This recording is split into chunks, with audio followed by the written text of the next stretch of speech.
All right, what up? Warzone Fitness back in action. So we're just going to talk to you guys today about a little bit of the prep life and what we're planning on doing here. So quick brief intro, and then I'll let Rob take over. What we got going on here is we got a show for $3,000 for first place coming in June. It happens to be in the hometown of Utica, which is basically our stomping grounds in central New York.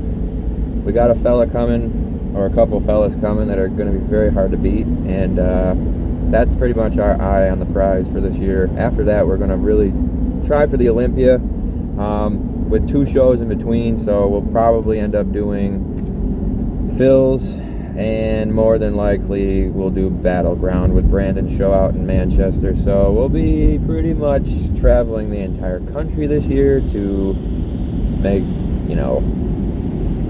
you obviously want to make money, but you're not really in this, we didn't make it this far because we wanted to make money bodybuilding. It's just what we do because it's very intrinsically motivating. What is the dollar per hour if you count all the hours you train and divide it by the money you win? It's like $1 an hour or something. Yeah, so definitely. I was actually talking about this today to somebody. So we actually do make, because you love it. Yeah, we actually make like over $1 an hour while we're in the gym based off of last year's salary. But that's just a silly stat that we like to laugh at. We want to increase it, don't get me wrong, but at the end of the day, not super concerned.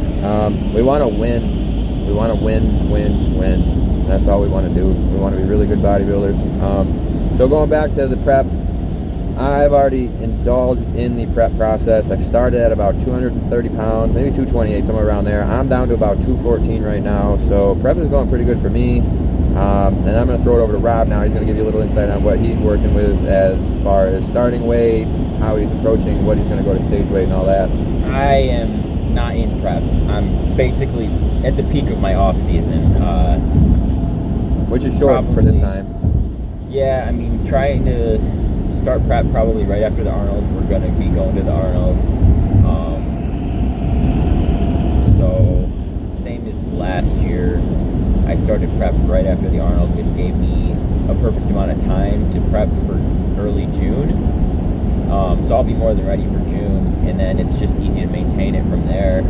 What's your starting weight right now? Starting weight, current weight? I'm at around 175 right now. Stage weight is in the low 160s, so not too far off, but my body does not like to be over 175. I'll get over 175 and then the weight will just fall right off again. So it's just hard to maintain at my height. I'm 5'7", so it's hard to maintain close to 180 at my height with my level of training, because I've been training 11 years now. So the gains don't come as fast as they used to.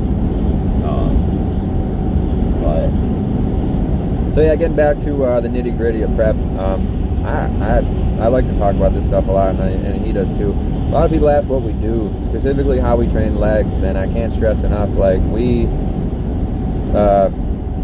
big proponent to me in prep is a lot of people will reduce intensity thinking that's what they need to do to deload, but Rob and I have an analogy that falls more in line of the volume can go down, but the intensity should not.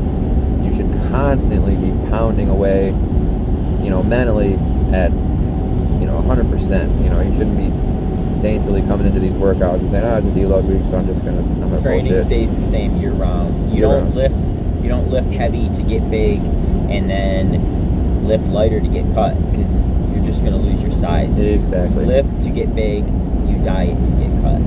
So if you lift it that way to gain the size, you gotta keep lifting that way to keep the size while you're in a deficit. Can't stress that enough too for people who want to compete naturally. You just don't understand how difficult this is, because the problem, it's not a problem, this is a blessing. We are so meticulous with prep that we have been able to, and we've done this enough times now where we have anecdotal evidence between the two of us.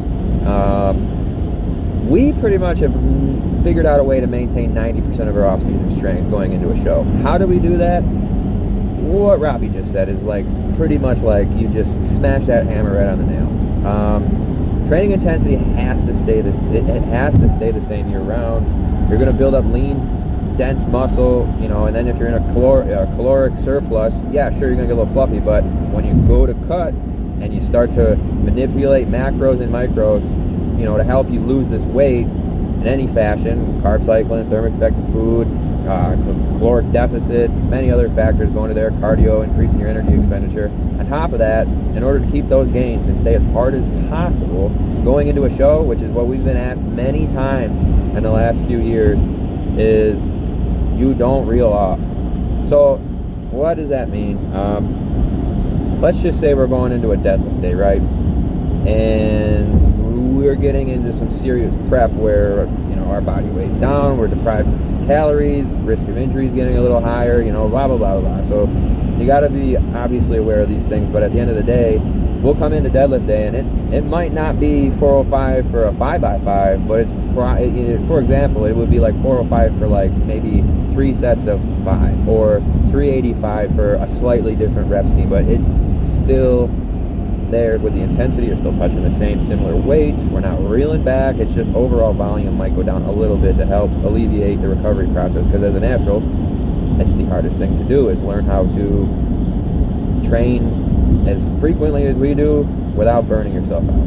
Yeah, I go by feel a lot of times. Like, I'll do a few sets and I'll see how I'm feeling that day to see how heavy I'm going to go that day.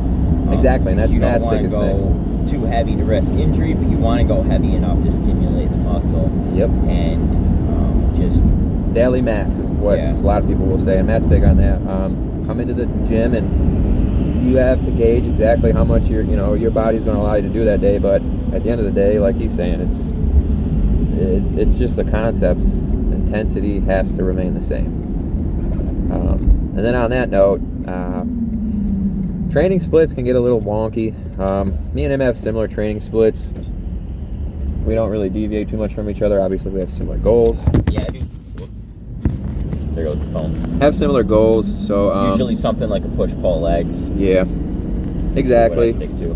What we're trying to do is generally we'll hit. What do you hit? The whole body 2 times in a week, or almost the whole body? A little bit less. Yeah, exactly. That's what I was gonna say. So for right now, for me, like in him, hitting the whole body twice in 1 week, that classic Arnold 3 days in a row, and you get the whole body done. It's just difficult to do with the intensity that we bring. So we've been like, I'd say we do like 1 3/4 of the body, or 1.5 times the body. You know. Yeah. Twice a week. What do I mean by that? You know, for example, you might get through 2 bicep or 2 arm days, 2 chest days, and then have a deadlift leg day and a squat leg day, and there's 4 days right there. But it's not the same thing as like doing chest and back, then legs, and then shoulders and arms, and then repeat 2 times through the week.